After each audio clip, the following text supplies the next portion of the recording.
Hello అందరికీ నమస్కారం. ఓం నమ శివాయ. ఇప్పుడు సమ్మర్ సీజన్లో చింతాకు పప్పు మన ఆరోగ్యానికి చాలా మంచిది. ఈ కాలంలో అన్ని పులుపు వస్తువులే వస్తాయి.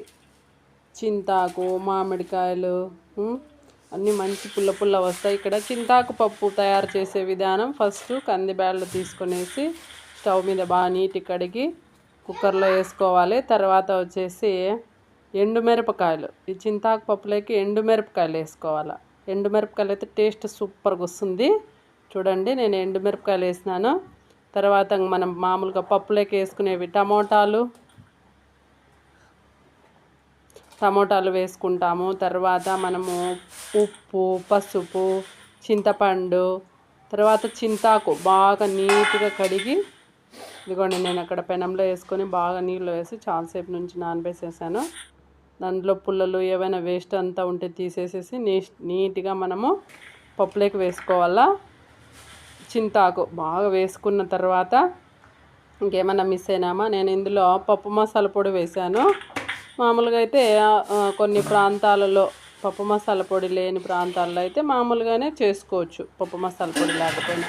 కానీ పప్పు మసాలా పొడి వేస్తే మంచి టేస్ట్ వస్తుంది, చిక్కదనం వస్తుంది, సూపర్గా ఉంటుంది. పప్పు టేస్ట్ కూడా చాలా బాగుంటుంది.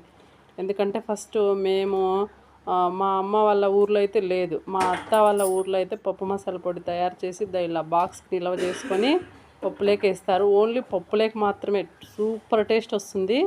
అసలు ఈ చింతాకు పప్పు ఎండుమిరపకాయలు వేస్తే ఇంక మరీ టేస్ట్ వస్తుంది. 2 రోజులు 3 రోజులైనా తినచ్చు. ఇది భలే టేస్ట్ ఉంటుందన్నమాట. చింతాకు నెక్స్ట్ ఎప్పుడైనా కూడా నేను చింతాకు చట్నీ ఎలా ప్రిపేర్ చేయాలో అది కూడా చెప్తాను. సో కాబట్టి చింతాకు పప్పును ఈ విధంగా బాగా ఉడికిన తర్వాత కుక్కర్ మూత పెట్టేసుకొని ఉడికేసిన తర్వాత వెనిపేసి చింతపండు కొంచెం వేసుకుంటున్నాను. వెనిపేసేసి మళ్ళీ తర్వాత పెట్టుకునేస్తే సూపర్గా అసలు చింతాకు పప్పు అద్భుతంగా, అసలు ఎంత టేస్ట్గా ఉందంటే అంత టేస్ట్గా ఉందో. ఇంకా నేను మీకు తినేటప్పుడు నాకు టైం లేదని నేను వీడియో చూపించలేదు. సూపర్ టేస్ట్ ఉంది. నా ఛానల్ మీకు నచ్చితే please share and subscribe. Thank you.